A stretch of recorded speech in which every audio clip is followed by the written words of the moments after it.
दोस्तों, welcome to my YouTube channel XLN. और last class में अपन ने सेल बायोलॉजी के अंदर कुछ प्रोकैरियोटिक कोशिका तक कंप्लीट कर लिया था और अब अपन उसी को आगे कंटिन्यू करेंगे। तो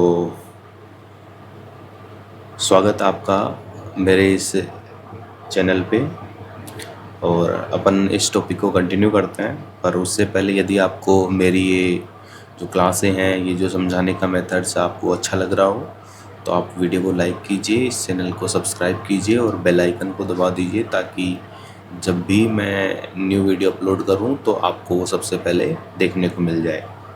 तो चलिए शुरू करते हैं। तो जैसा कि अपन देख रहे हैं बेटा, लास्ट क्लास में अपन ने यहाँ तक कंप्लीट कर लिया था। एक बार मैं आपको वापस से फटाक से दिखा देता हूँ कि अपन ने क्या क्या चीज़ें पढ़ी थी। ये अपन ने चैप्टर स्टार्ट किया था और इसके अंदर अपन ने ये सब चीज़ें कंप्लीट कर ली थी। इसके अलावा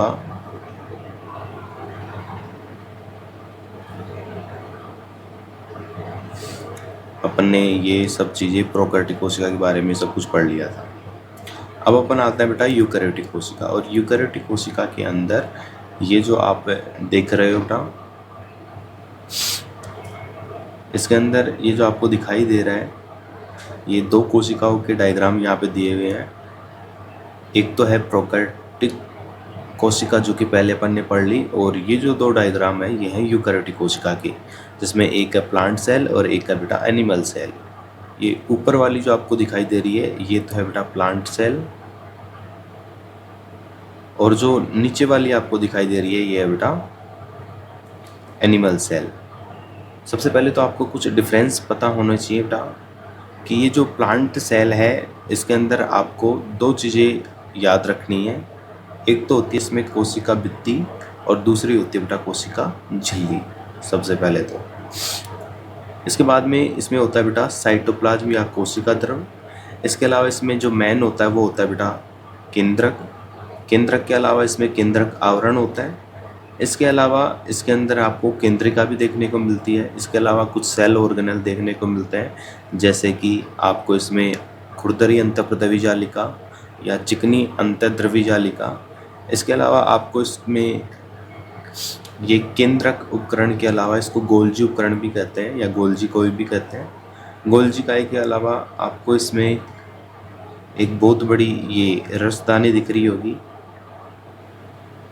इसके अलावा आपको इसमें माइटोकॉन्ड्रिया भी दिख रहा होगा, हरित लवक भी दिख रहा होगा, ये रहा हरित लवक। इसके अलावा इसमें पेरोक्सिसोम भी दिख रहा होगा, राइबोसोम भी दिख रहा होगा, सूत्रकणिका या माइटोकॉन्ड्रिया दिख रहा होगा, एक्टिन तंतु दिख रहे होंगे आपको, सूक्ष्म नलिकाएं दिख रही होंगी। तो ये क्या है, ये जीव द्रव्य तंतु जिनको प्लाज्मोडेस्माटा कहते हैं। तो ये है एक प्लांट सेल। इसके अलावा नेक्स्ट जो नीचे दिया गया है ये है बेटा एक एनिमल सेल। और एनिमल सेल की सबसे फर्स्ट पहचान ये होती है कि उसमें जो सेल वॉल होती है वो क्या होती है बेटा, एब्सेंट होती है, अनुपस्थित होती है। तो उसके अंदर सेल वॉल होती नहीं है, तो आपको केवल उसमें जीव द्रव्य झिल्ली या सेल मेम्ब्रेन ही देखने को मिलेगी।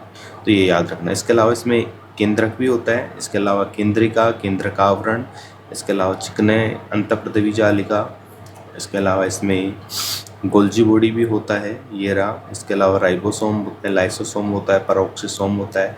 एक इसमें तारकाई जो कि प्लांट सेल में नहीं होता वो इसमें होता है। खुरदरी इसमें भी मिलती है, वहाँ पे मिलती है। कोशिका द्रव इसमें मिलता है, उसमें मिलता है। ठीक है बेटा। तो अब अपन आते हैं मेन अपनी कोशिका पे।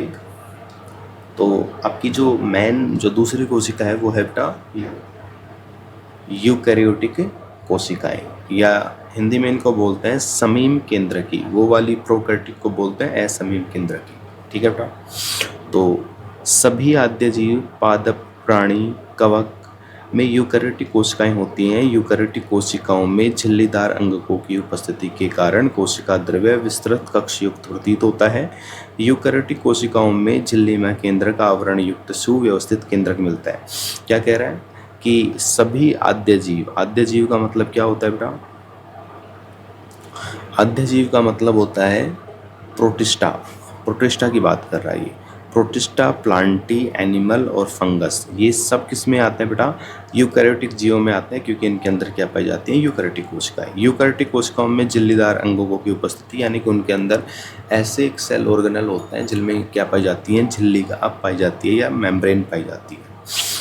कारण कोशिका द्रव्य विस्तृत कक्ष युक्त प्रतीत होता है। यूकैरियोटिक कोशिकाओं में झिल्ली में केंद्रक आवरण युक्त व्यवस्थित केंद्रक मिलता है, यानी कि इनके अंदर जो आपको केंद्रक देखने को मिलेगा उसके चारों तरफ आपको केंद्रक आवरण भी देखने को मिलेगा। जैसा कि अभी अपन ने दो ऊपर की कोशिकाओं में देखा, उनके अंदर आपको केंद्रक के चारों ओर क्या देखने को मिलता है बेटा? एक केंद्रक आवरण। ये जो दिख रहा केंद्रक आवरण इसमें भी है, और इसमें देखो बेटा ये रहा केंद्रक आवरण, दोनों में देखने को मिल रहा है। तो ये इसकी खास बात होती है यूकैरियोटिक कोशिका की। इसके अतिरिक्त यूकैरियोटिक कोशिकाओं में विभिन्न प्रकार के जटिल गतिकीय कोश एवं कोशिकीय कंकाल जैसी संरचनाएं मिलती हैं। इनमें आनुवांशिक पदार्थ गुणसूत्रों के रूप में पाए जाते हैं। इसमें आपको आनुवांशिक पदार्थ गुणसूत्र के रूप में देखने को मिलता है, जबकि प्रोकैरियोटिक में ऐसा नहीं होता, वहाँ पे धागों के रूप में देखने को मिल जाता है। नेक्स्ट है बेटा पॉइंट, सभी यूकैरियोटिक कोशिकाएं एक जैसी नहीं होती। पादप व जंतु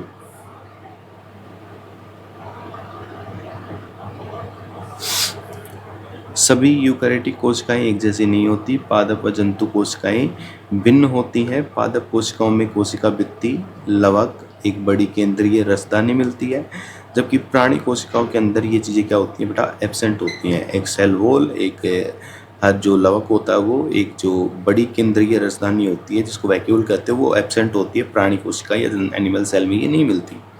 दूसरी तरफ प्राणी कोशिकाओं में तारकाय मिलता है, जो कि एनिमल उसमें प्लांट सेल में नहीं मिलता, जो लगभग सभी पादप कोशिकाओं में क्या होता है? अनुपस्थित होता है। आइए प्रत्येक कोशिकीय अंग की संरचना एवं कार्यविधि का अध्ययन करें। ये थोड़ा सा इंपॉर्टेंट ग्राफ है, यहाँ से नीट में क्वेश्चन आता है। नेक्स्ट देखिए बेटा, सबसे पहले बात करते हैं अपन कोशिका झिल्ली की।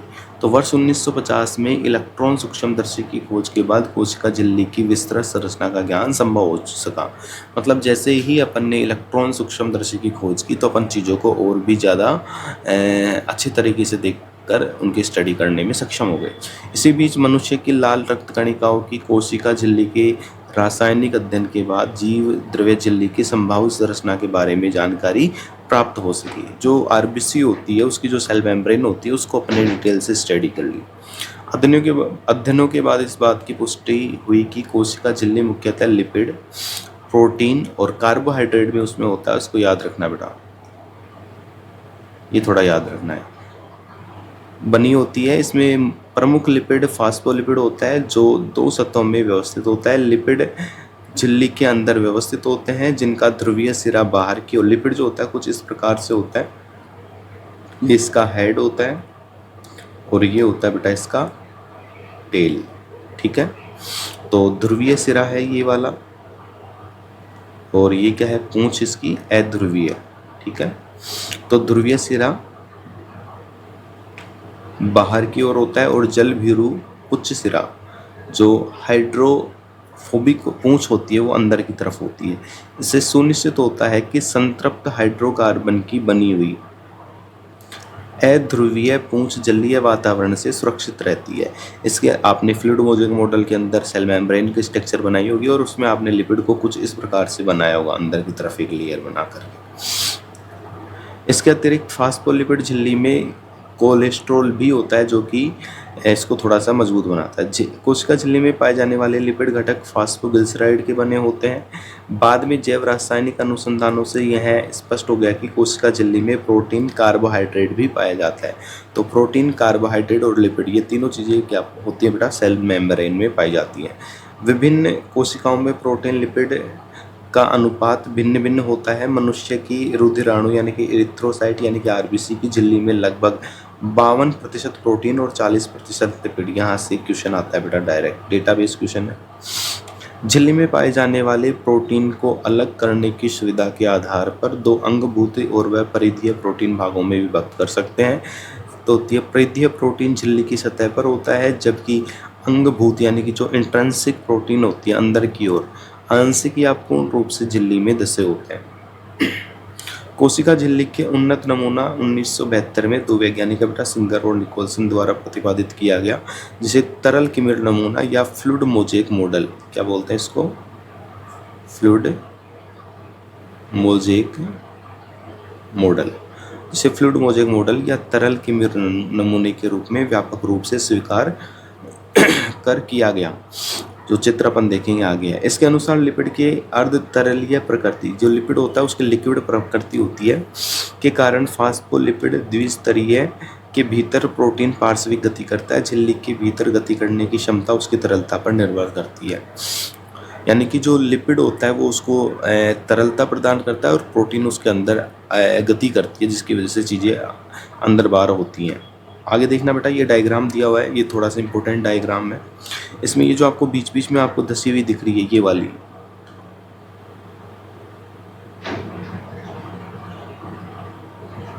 ये जो आपको धसी हुई दिख रही है, ये वाली, ये क्या है, प्रोटीन है।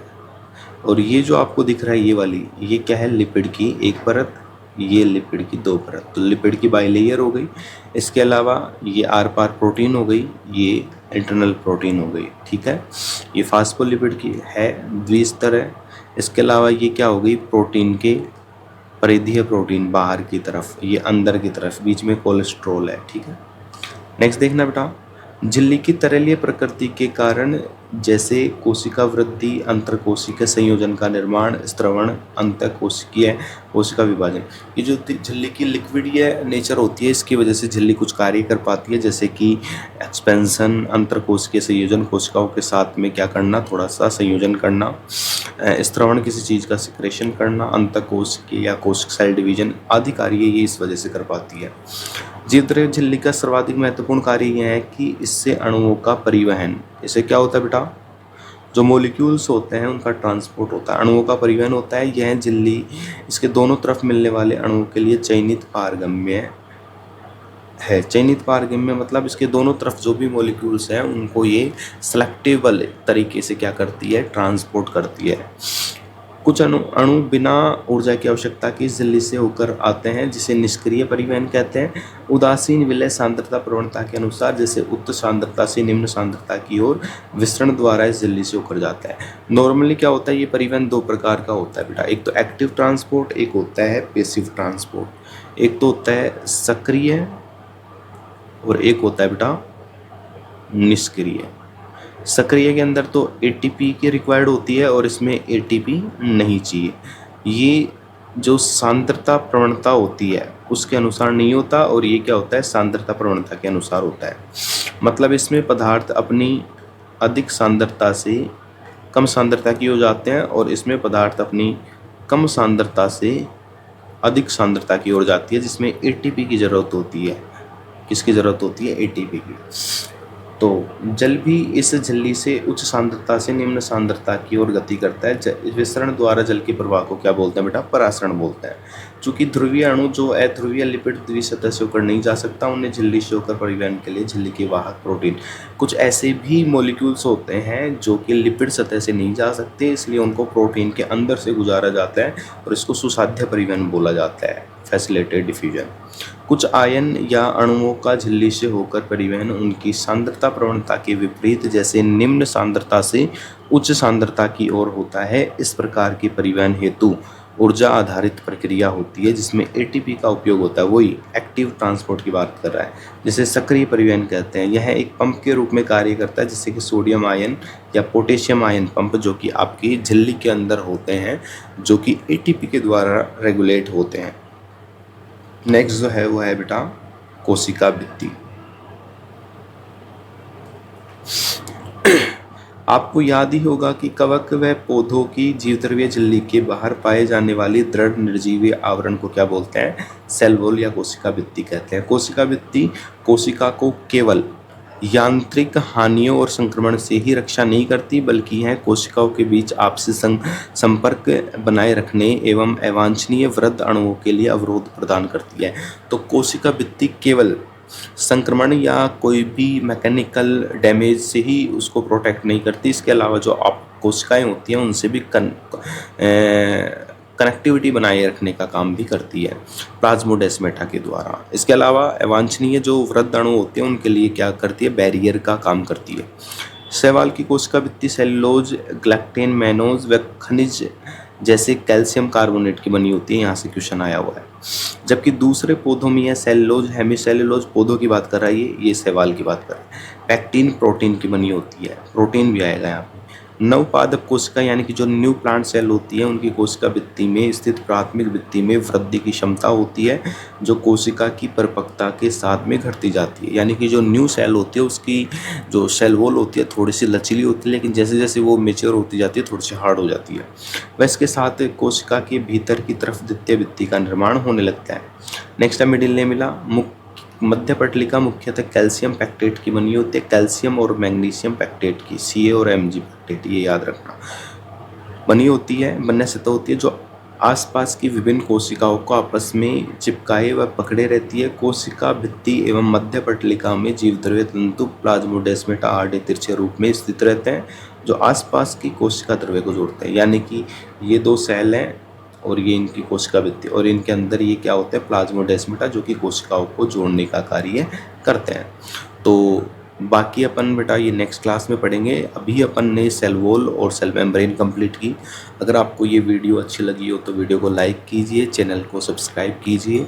तो मिलते हैं, इस टॉपिक को आगे कंटिन्यू करते हैं। तब तक के लिए जय हिंद एंड जय भारत।